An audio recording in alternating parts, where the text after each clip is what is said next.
there you go, folks. Welcome to the Radio FM88 Australia. It's a Wednesday morning. I just want to let you know, and because of time zones, our co-host Elisa is based in Florida. That's American East Coast time, and our guest today is all the way from Mexico. And it's good evening to you guys. Yes, good evening. Good evening. It's a pleasure and an honor today to be with you, everybody who's watching and listening. And thank you for our guest, Adam Yellowbird DeArmon. Thank you so much for being with us. I'm super excited to hear your story. So without further ado, go ahead and tell us, what you think your bio would be, your background, first of all, and then what amazing things that you're working on right now. Yes. It's an honor. Thank you so much to all of you. This morning in Australia, over here, it's evening time in Mexico. Quite a blessing to be alive in this time. I want to start off in that sense, that each of us that have incarnated in this time, it's a real and true blessing to be here.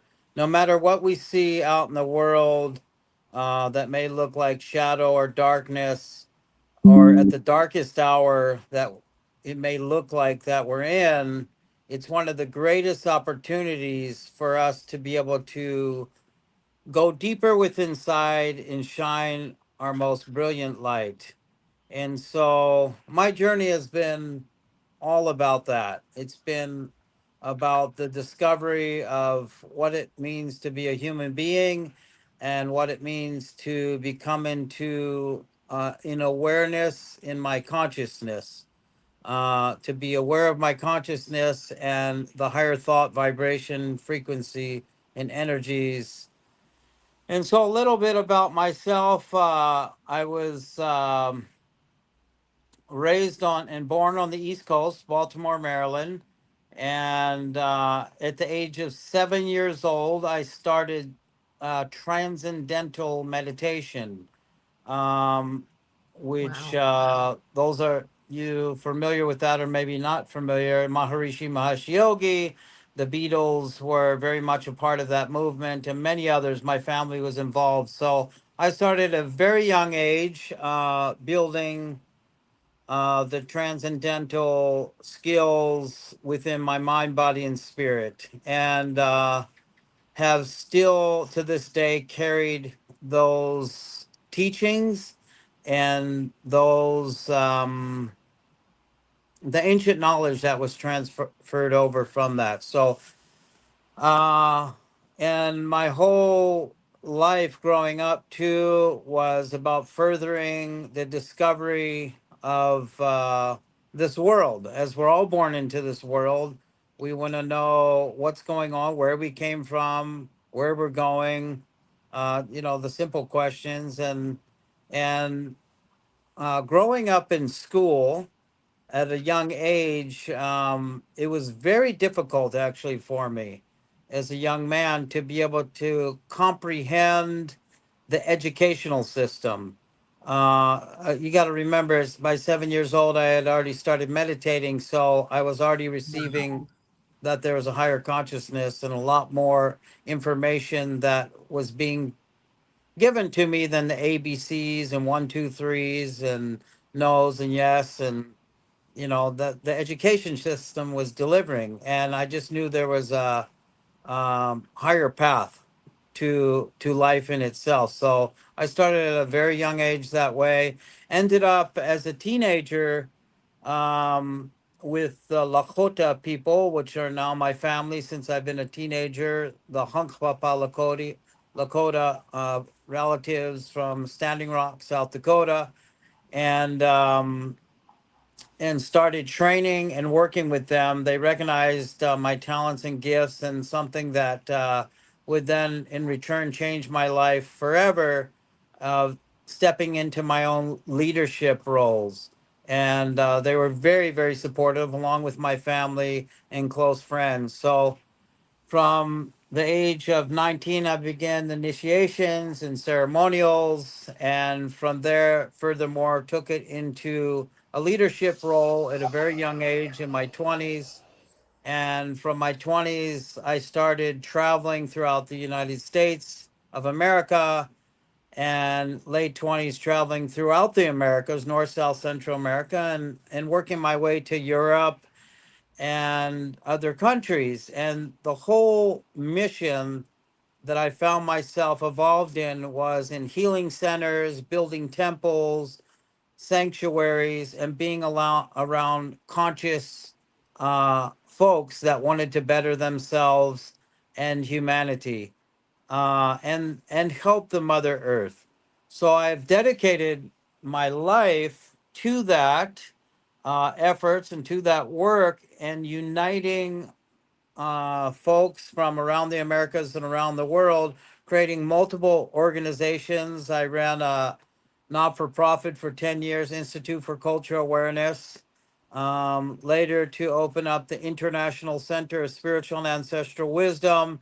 And we started recuperating ancient and very old temple sites and sacred sites throughout the Americas, working with the indigenous peoples from the original homes and lands and regions and the original sites, where their information was given to them very specifically that each of their nations were to carry. So through that journey, I was recognized. You would ask, why is the name Yellowbird? I became like a messenger between and throughout the Americas to bring the messages from the ancestors, like a runner in a way. And so I started years and years ago, over 28 years ago, putting together international and national gatherings of the ancient wisdom keepers and prophecy holders, where we could have the meetings and share and exchange the ancient wisdom and the prophecies.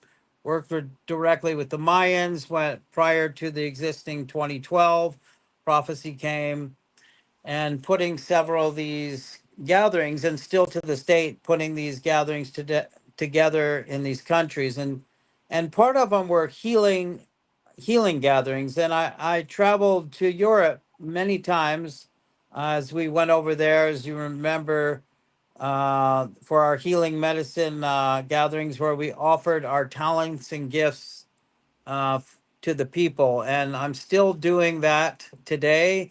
A lot of it's remote healing, in-person healing, along with the conferences and gatherings. And we're moving forward now with restoring the ancestral sites, the pyramids, restoring the antiquities, helping those locally and internationally in their regions to restore their homes, their traditions, their cultures. And it's just a true honor to be here. I'm in the Yucatan, Mexico now, working with the sacred sites, the pyramidal sites. We just came out of Chichen Itza. We'll be going back in that region tomorrow in the next few days, working on the archival projects with our elders that are in their late 80s, and some of them up to 100 and some years old. So it's Wow. very unique, very, very unique area, and it's a new region for me. I've worked all throughout Mexico, and it's a pleasure to be here tonight with each of you. I have so much to share. It's a cooperative. I really feel those that are listening, we each have a gift and a modality to share in our gifts. And I am a networker and such, and looking forward to see how we can inspire and encourage one another in these times that we're in. So I'm going to leave it at that. And wow. Well, so many questions, let me tell you. Well, where to start? So I've been activating ancient sites too. I get sent around, especially the Mayan areas is where I noticed they were sending me to activate and to bring in my energy. So I have so many questions in my mind, but let me start from the beginning. So you were saying that you started getting people together with gatherings and such. And so are these gatherings with just like the community of the indigenous, or is it like an event or a conference where you put it out there and then people from all over the world come in? Yes. So I start off personally working very deeply with each individual nation or communities, or but not just indigenous people. My whole objective is government and people united. We have a huge conflict between government and people. So I start working on a personal level to be able to understand, sit, and listen to the individuals, to both governing bodies and the people's needs. So we'll call together a gathering of the communities. So we're looking for common unity within inside of the communities. Once we have a consensus of that process, then I will put a call out to invite international delegations or delegates, and we'll put together gatherings where people from all over the world can come, share their cultures, traditions, language, ceremonies, initiations. And much like the work that you do, is that we work on deeper levels of the internal activation of our own systems and our own governing bodies, along with the ancestral sites or the regions where we are having an event or conference or gathering. Okay, so then the gatherings then are mostly the different nations, right? The indigenous nations coming together is what I'm hearing, right? Most of the gatherings are having to do with indigenous nations, but for instance, when we go to Europe, and I've been there, I would be a participant in and or support national or international people coming to healing gatherings like we did in Europe and Germany, and we traveled all through the European countries and supporting those, I say, nations. And when I say indigenous, also for those that are listening, I don't mean just a color. I'm sharing indigenous, those that are caring for the land, those that are connected and tied to their cultures, traditions, intuitions, and tithings to their ancestral ways of life. So, to be very clear, sometimes we say, indigenous or native, it's native to those lands, or we say Native American, like myself, I was born in America. In the future, they would most likely look at me as a Native American. There, I know it's language, uh, you know, language differences here, but that's one of my perspectives in that matter. But the peoples of the land, those that really care for humanity and the Mother Earth, and that custodian and take care of their environment. Okay, very good. Well, what I noticed during a trip that I took in the US, and we were going through the Navajo Nation and through I think Hopi. And what I noticed is that supposedly, they had given them lands, and what they gave them was just desert, and it was not, any great anything. So do you feel like that's going to change and shift, where we're going to really give them the respect that they should get for who they are, and the amazing human beings that they are, because they bring so much to our growth, I think, in coming back to the way that they used to do things, right? To respect the land and to have integrity in everything that we do. Yes, exactly. That is at the forefront right now. There's a lot of awareness about the cultures. Let's say, I spent 26 years in Arizona around the Hopi, Dene, and all the tribes there in Arizona. There's many. I've been traveling throughout Arizona, and there's an awareness coming, of that, and we really need to work together, and then history. So I think where there's some blockages is that his story, Yep. it keeps being told over and over and over of what happened. Each of us carry the history of things that are done onto our own people. So it's our responsibility, and we share this in the councils and the meetings that I have with the indigenous peoples and non-indigenous peoples. When that trauma or PTSD or that effort and that works is dialogued and transformed and transmuted, we can be there to support one another, bring the greater awareness, and begin to custodian the Mother Earth and work together once again. So there is an awareness. We do have challenges in front of us, but we've been working very diligently of setting up systems for the trades and goods to bring back the benefits back to the indigenous people, back to the common folk, back to the people of the lands, and through the displacements of indigenous and non-indigenous, but also the four races of Mother Earth. There's a necessity for us to be able to really recognize, honor, and listen and work together. So this consciousness is here now. This is, you see it all over. If you focus on the positive news and the information coming in instead of the nightmare pictures that were being fed and false information, Yeah, the movie. bringing confusion, I think journey to the inner heart, we will know the difference. And it really is a great opportunity in the midst of chaos to get really the job done, what we came here to do, and each of us stepping up to the plate. Wow, yes. So, I mean, to me, it sounds like what you're doing is it's so complex and so I'm trying to in my head like understand how you can possibly reach out to all these different tribe. I'm going to call them tribes, right? They're like you could call them tribes around the world.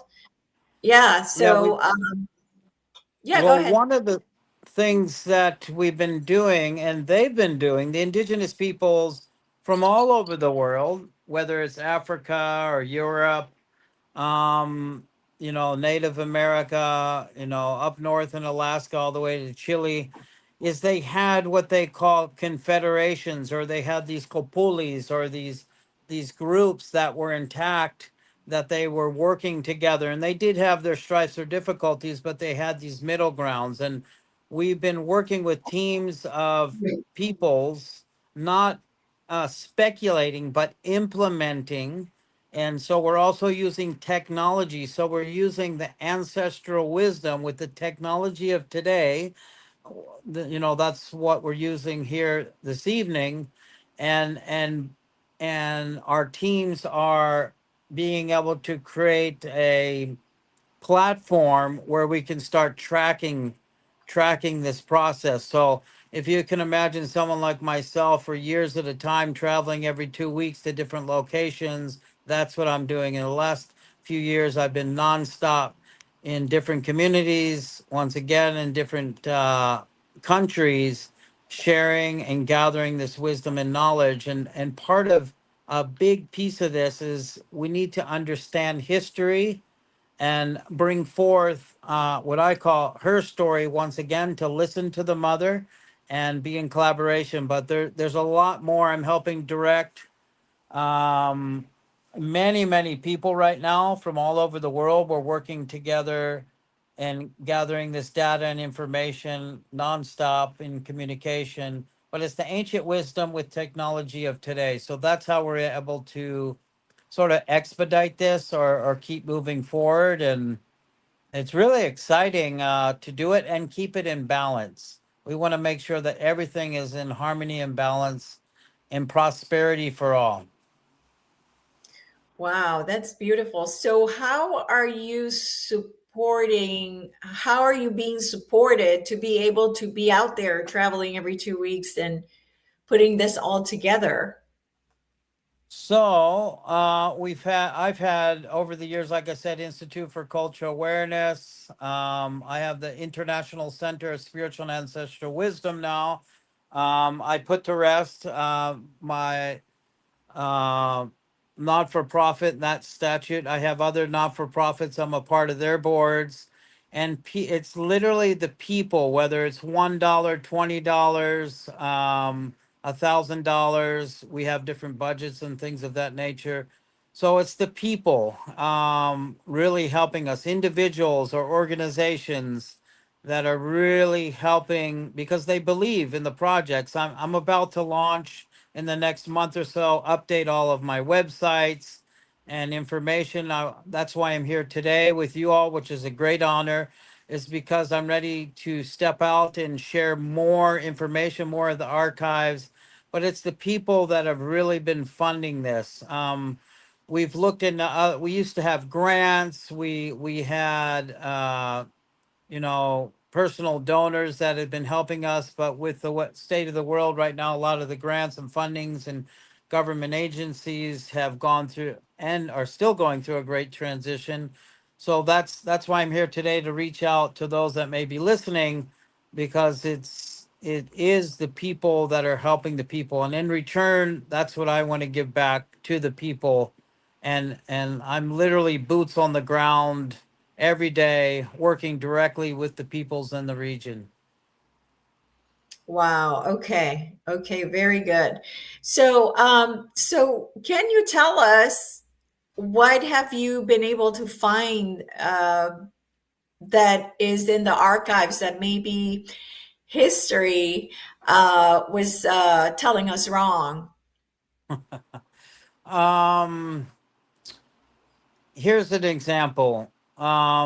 This is where is our societies and cultures. This is an observation that I've been watching in my research, in my line of work, in my personal experience. So what I've seen happen is that everyone knows about, December 21st, 2012, the Mayan calendar, and just like year 2000 came and things of that instant, like we were shocked, and a lot of lectures, a lot of book writers came out.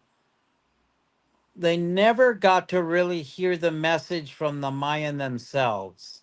And so, not that it wasn't a good thing, but there was a lot of, in our cultures, and it's an observation, or always saying, well, we think they're doing this, or this is the time, rather than coming directly from the individuals or the peoples themselves. So what I've had to do, and what I do in my daily life, is go directly and sit with these individuals, and I just wanted to share that experience, because what it does is it creates a lot of confusion for people. Not that it's not good information, because there is pieces within side of the book writers and the documentaries and the movies that are out there, but it's not coming from the direct lineage. So what I found is that if we begin to listen, and one things that I've done personally in my life, and or go through those, if I want to learn about the Maya, I want to go through the initiations and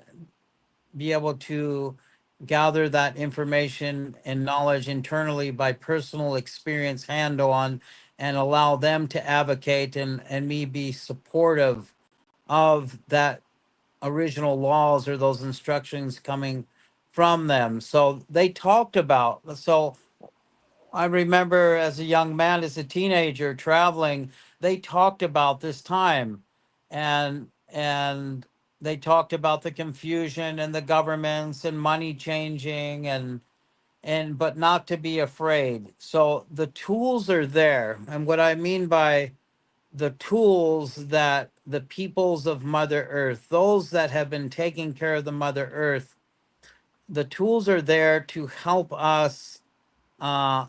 Even it's down to a science to rebuild our humanity, reconstruct. That science is finding out now how we can fix, an organ, or maybe help people with dementia or different herbals. So what I found is that there's these living libraries, and they've been waiting for this time, for the right moments, to deliver these living libraries of their ancient wisdom and knowledge from the peoples of their origin. and there's very few of them left. We're like on this golden thread that is stretched so far, and it's so thin, the line's so thin, but we still have the opportunity to weave this great tapestry of unification. So what we've been doing is with them, the indigenous peoples on the grounds at, let's say here, where close to where I'm at in Chichen Itza region, and Chiapas, in Palenque, in Guatemala, in Tikal, in Colombia, with the indigenous peoples down there, which furthermore I can share their names and all that later in a deeper conversation, but is gathering those historical antiquities, artifacts, and getting them returned. So mostly these pieces were scattered all throughout the world. It wasn't possible. They had to go out. It's like giving an orphan out, and you give it to, the organization that is to find a new home for it, and then that child never felt safe at home because it wasn't the house that he originated or she originated from.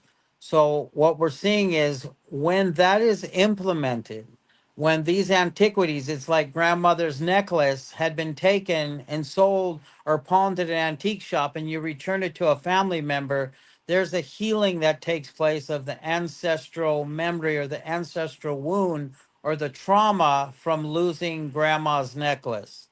So when that takes place, that simple act takes place, the returning, which part of this calls the return of the ancestors, which was a gathering I put together a long schedule with the Mayan calendars, is we get back into time and order into the laws of origin. So we're helping assist.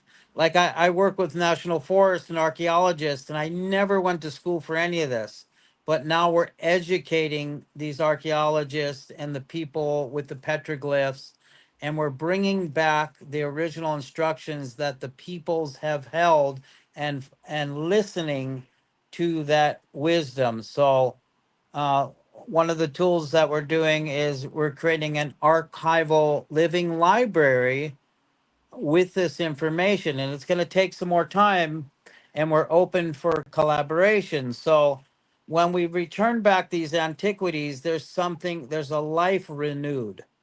And then with those instructions, I've seen it with my own eyes, where a river is no longer a river and there's no longer fish, completely barren lands from hundreds of years ago where devastation has occurred and trauma and war and fathom, to turn around within 1 year and a half, a rejuvenated city and the peoples once again living with the rivers flowing again that you can drink, and fish and jaguars walking the land again.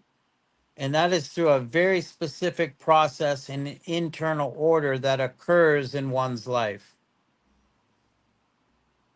Yeah, absolutely. And I think what it is too is that in order for these living libraries to come through, and for all these antiquities to really come to life and to be part of our purview now, right, to come up, is that the collective vibration of the earth is rising. And so all these, our knowledge, our true history is going to come forth, so that we know really who we are and where we come from. Exactly. And so, yeah, it's so beautiful to seeing it in action, physically in action, right? Because usually I see it more with the seas, like going down, and all of a sudden something comes up out of the ocean, or like that. I've never seen it where it's specifically done by a human being or human beings on purpose. So that's really awesome to see the work that you're doing, and it feels like it's so massive and so big. But It makes sense that you've started since you were young. Like you had to come in without all this fake information that that was being put into children, right? So Correct. that's just beautiful. I love it. I love it. And that came a lot from transcendental consciousness or meditation, Meditation. healing modalities, learning about my own consciousness, body, mind, and spirit, and my connectedness to nature was very key. And it's really one of nature herself is one of the greatest guides for me when human beings, man or woman, I can't comprehend fully in their divine expression at their most highest. I will go have dialogue with nature herself and earth, air, fire, and water. And as above, as we see in the celestials right now, and a lot of folks are talking about this, we're going to see a lot of miraculous things occurring in the celestials, and that was all foretold. And I think we're ready. I think we're very much ready for that. And one of the goals that I have right now, and that's why we're doing the archival work here, is to build these temples. And one of them I want to build in Sedona, Arizona. It's on Oh, a very, wow. very key ley line. So we're working towards, uh, bringing the awareness to the community, and they're ready. I just left meetings in Sedona a few weeks ago. They're ready to do this. We're looking for the land, and then those that are willing to build a cooperative together, because this isn't about one organization or an individual or myself. It's about cooperating together and working together to restore Sedona, Arizona in its own rights. Like it's a very touristy place, but at the same rights, it's on the ancestral trade routes of the travels and exchanges that took place for tens of thousands of years. And so we're much looking forward to those that would love to support in that way energetically through meditation, monetarily, to build a center. And we're not looking for a big center. And we're working on a living library there, believe it or not, which will be coming more information in 2026, where a lot of these archives will be. So people can come from around the world to come learn and study and share and bring their research and development from their personal evolution of their gifts. And I find that each individual, man and woman, in their celestial birthright, in their natal charts, I take consultations, I look at those aspects, and we utilize them in the correct orbits through initiations or ceremonies, so that we can utilize those gifts and work together to utilize the talents that one may be bringing forth in a certain cycle of their lives, and in collaboration, and there's ceremonies that are done to implement that and to inspire people to have the courage and strength to do something of such, or work towards these temples of preservation. Wow, that's like so exciting. Who are you working with in Sedona? The Hopi? I work with many of the nations, correct. Yeah, I've worked, oh boy, probably close to nearing 30 years with the Hopi, Havasupai, the Dene, Yavapai Apache. We did some restoration work on a land. Actually, that's one of the lands we're looking at. They have a preserve in the middle, in the country, in the middle of Sedona, 150 acres. We are just praying that we can get that and help restore that and bring that back into like a cultural youth programs for them. And so the kids more than ever and the youth are needing uh the whether it's rope courses or ceremonial structure, getting off of uh some of the youth have fallen off their path, Yeah. what they've been born struggling with drugs and alcohol. I very much understand that path. I was involved with that for about 5 years as a teenager and went through that process and found a better way of life. So I love to help youth. But yeah, I'm working with many of the nations. We are putting together the gathering, the Eagle Quetzal Condor, part on the flyer there you see too. The eagle and condor, and that's the unification of the Americas, and that has to do with land, food, commerce, growing good original seeds of origin with the original foods of the Americas. And so that's a big project to start getting greenhouses up and build our temples there in Sedona. Wow, I'm just getting so excited. So I know that I do have a lot of friends, and in the spiritual community, we all love to help each other. And I know that I get called to go to Sedona every so often to whatever it is that my energy does. I don't know what it does, but anyway, I'm called to go places. And so do you have in any of your websites an area for volunteers, people that can come to help with the land or to build or to whatever it is that you need physically? Because people like to go to Sedona to visit. And my understanding is I'm supposed to go sometime in the future. I'm just waiting for word to whenever it is I'm supposed to go. But so in your website, like how can people find out about volunteering physically in any of the areas? Right now, they can go to adamdearmon.com. And for those that are listening, I apologize. I haven't updated my website in several years. We're working on the web designer right now and to get the resources so we can update all the websites. And I can get you further more information on that. But the main one's adamdearmon.com. Send me an email and or book a free consultation, 15 minute consultation, and also take consultations 30 minutes or 1 hour, and then we can deep dive into that. I don't have a whole lot of details on the website at the moment, but we're going to be uploading all of this. If anyone wants to sponsor or help out, I've got my hands and boots on the ground nonstop.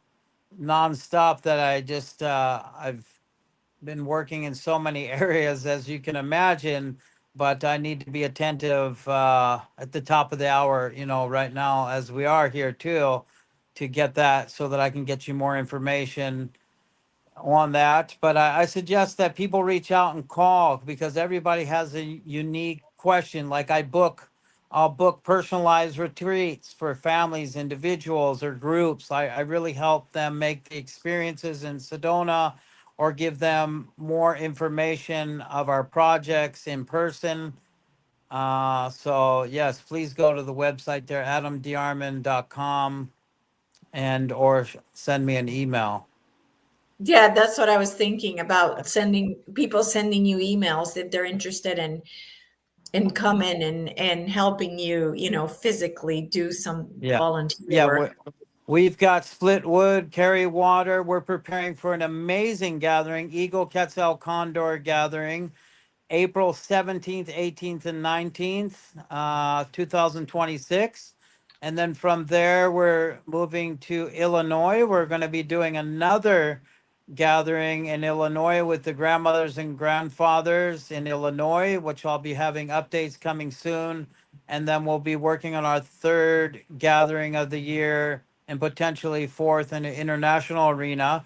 But I don't want to get that information out too much. But in the next few months, those events will be launched on my website, and we'll be sharing a lot more information.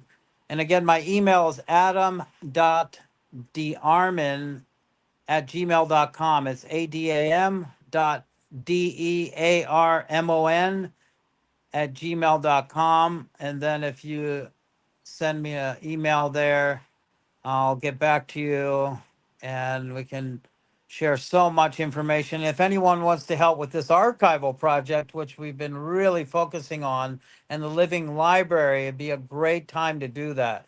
And what kind of So how can they help? Do they have to be like programmers, or do they have to know computers, or like what exactly? How can they help? Like So skills? right now I have the folks that are basically the living library. Why I say that is because it's in movement. Like when we go to meet with these elders, it's living, it's in the prophetic prophecies, and it has spirit, essence, consciousness that we're literally transferring, whether it's a material thing or jump drives or presentations or the antiquities, the individuals that are working with the antiquities there.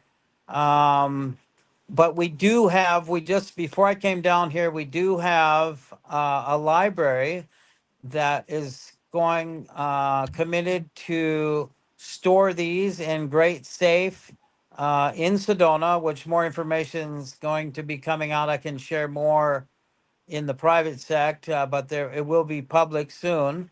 So the in Sedona, we got that on moving right now, which I'm very, very excited. So we'll be able to take, you know, this information, store it there, have it protected, have it preserved, and have it so people from around the world can come to Sedona, come visit from the different nations, and the original instructions from the peoples of origin. So that's there. And one way people can help is come out and help or volunteer for the events. I say the way I learned is sitting by the side of my elders and learning on a personal note, or we can book some sessions, and talk about that. Also, and monetarily, I think one of the biggest things right now is the monetary, so that we can get this, up and running and out to the public. I can get all the websites and things like that going for us all. And we're working on a new venture also, which has been around for since 2009, is called Peace Nations, Indigenous Peoples Grand Council of Peace, and a new website we just opened up, peacenations.com, and you'll just see a header place. They can go there, fill out some information. But like I said, once we get some more resources, we're launching everything at one time, over the next month or so here. So Okay.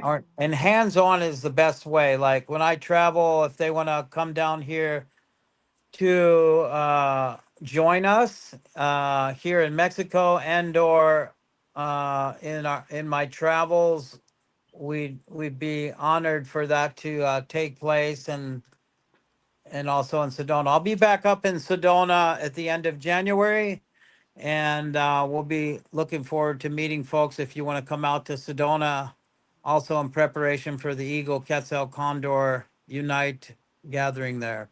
So the gathering you said was the 17th, 18th, and 19th, was it, of April? Correct. Yes.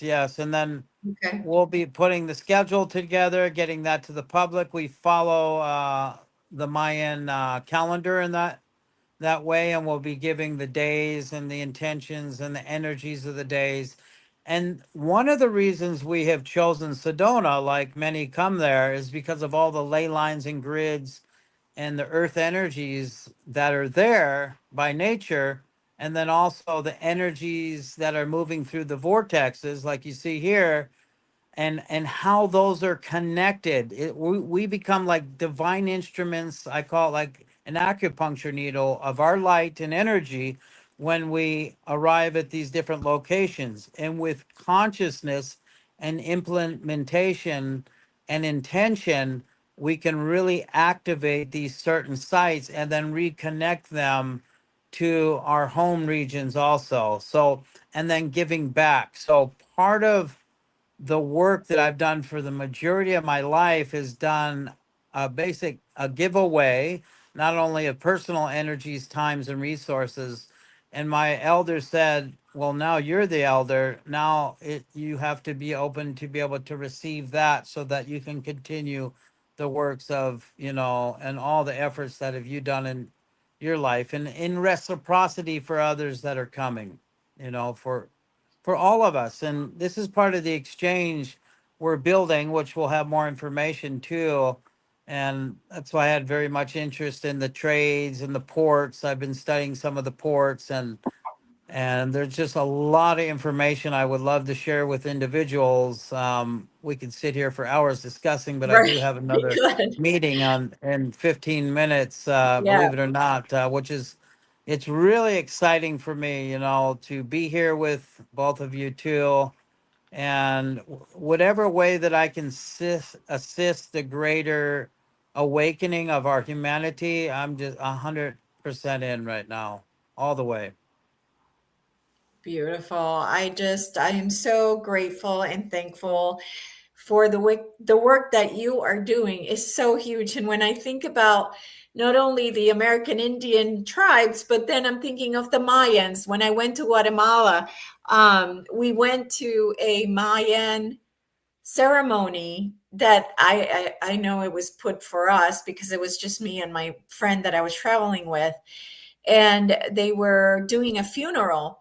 And it was, I'm sure you've seen it where they do all the candles, like it's like Yes. these thin candles. And so we were allowed to be there. And I'm watching this. And so the guide is himself a Mayan and telling us about how the government has just like literally came in and basically said, if you're not a Christian, you either, I don't remember if they were getting killed or getting out or their lives were being made really difficult. I can't remember the outcome of that, but yes, that's real. It's a real situation. I get to sit in meetings with governing bodies. Like I said, my whole goal is not to bring opposition, is government and people united. And I am in processes and meetings where we're discussing about that and recognizing each other's roles. And what I've been told, interesting enough, by some very high up governing bodies, is that once we begin to take further responsibility and gather the consciousness of our relationship with our own governing bodies and internal systems, the external manifestation of the control of exactly. our systems Yep. and our governing Yep. bodies will change. Yep. And Yep. that has been key for my personal life. I have many experiences that I've had personally with external governing bodies and the systems where I've been able to transform it within inside of myself and completely change the outcome of my personal life and all those around me through the morphic field. And I tell you, I just got chills saying that. That's what I love to. That's what I love to consult people with. How do we attune ourselves to that? So if in anything this evening, that's it's been it's a true gift to be able to transfer that frequency or vibration even through technology, which, believe me, I spent many many years where I could not even fathom or imagine being able to do that through our technological or Zooms or like we are here today. But it does truly work, and we can do it Yes. remotely. And Yep. that's how I've been working tremendously amount, taking calls and meetings and consultations with remote healing. So I encourage you to all to reach out, and Yeah. let's help one another. So, Adam, one of the things that I teach people is the power of manifestation and how our imagination creates reality, how our thinking, our thoughts, our beliefs, all of that. But when you come together, it multiplies. So, what coming to mind is, what if we were to put together specific meetups in Zoom or whatever, and we bring in all of the indigenous people that everybody that everybody that I know on my channel, possibly everybody from that watches Dreaming the New Dream, And together collectively, we get together, I don't know, once a month or once every 2 weeks, whatever. Yes. And together we manifest and we have the same vision. And with our power, we will be able to manifest this a lot faster. Yes, exactly. Yes, the collective consciousness, the morphic field. I've moved actually from a young man, very young man. I started training with some of my teachers, and it came to me. It came through the celestials, and I saw the shifts and changes not only in our planet or with our humanity, but the celestials. And so what came to me is trans-celestial technologies. And that trans-celestial technologies or trans-celestial communications, um, all of that, let's say, resources or energies that we're seeking or exploiting is available to us more than ever right here and now. So I'm 100% with you on that. Like, we are fully accessible, and we can access that, and when we gather, it's going to be 1,000, 10,000, 100,000 fold. We can really transform things very quickly. Like I Yeah. said in the beginning, I've watched where a civilization, a culture has been completely destroyed. And I've been a part personally of this process, walking into a region that the governments were governing the bodies of that region and their systems were implemented, and the peoples of origin were removed. And within a year and a half, we brought back the peoples to their site. The land was relinquished back out of the hands of the governing bodies and the systems that were in control of that region, and the peoples themselves returned, and now they have left the land to rest, and they're beginning the awakening to allow others from around the world to begin to study these technologies and original instructions. And like I said, I've seen the rivers come back, the fish and the jaguar and the animals return back where a flourishing peoples are living now. Yeah, absolutely. We are creators. We're here to be creators now. We're not here to be in survival mode anymore. We're here to start creating. And the way we create, like you said, is not fighting the system, but looking towards what we want to create. So it's not looking this way and giving them our energy, but the opposite, taking that energy and moving it to the place where we want to create. And so I think that would be definitely a way to fast track this and make it turbo. So I'll definitely reach out to you so that we can see how we can set this up and get started. I'm very excited about this. I'm sure you were sent to us for a reason, because I'm just feeling overjoyed with this information, and I'm sure I'll be part of whatever way I can help and volunteer. So Yes. very we excited. really, not when I say we, it's not only myself, it's an honor, but it's the legacy of the elders that came before me and all of our teachers, my mother and father, our ancestors here, of each of our ancestors, because this wouldn't be possible without each of us here today or our listeners. And it's just a great honor. I felt the call to reach out again to my brother here. And, I'm just so appalled, and I'm receiving the transmissions right now that I think through these efforts and all the people that it touches and all the people that this touches and they touch, we're going to do it. This is why we've come here. Like I said, at the darkest hour, we have the greatest opportunity to shine the brightest and illuminate ourselves and the world around us. So illuminate your hearts, each and every one of you here. Hold that. And may I be a divine reflection and a mirror for each of you. And I look forward to meeting you all and continuing this dialogue. And hopefully we can come back on the show again. And yeah, this is this has been really exciting for me to show up here this evening. Wow, wonderful. I am so grateful. And Jeff, did you have anything else that you wanted to ask before Adam has to go? There you go. Did you want to? So you were asking about plant medicine. I don't know if we have time. We have 4 minutes. I can go a few minutes over if need be. Yes. Okay, so go ahead. We have a listener who's asking about talking about plant medicine. Is anything involved with plant medicine in what you do? Yes. So I've been around plant medicine since I was a child.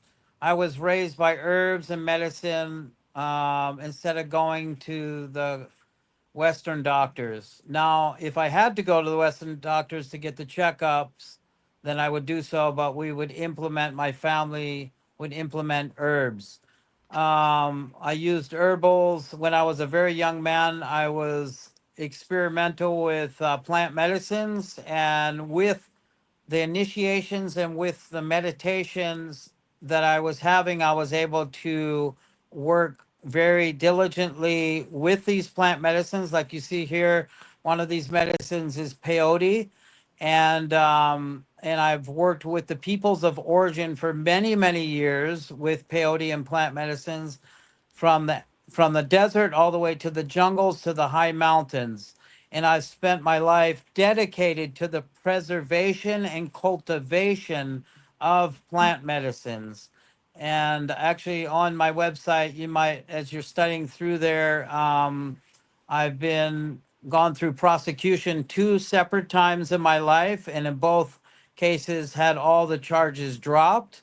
And that's because of not only my consciousness, but the responsibility that I have in my life and for those around me, and the initiations that I've done, and also working in complementarity with the governments and governing bodies, county, state, city, and governments around me to implement the legal parameters around working with plant medicines.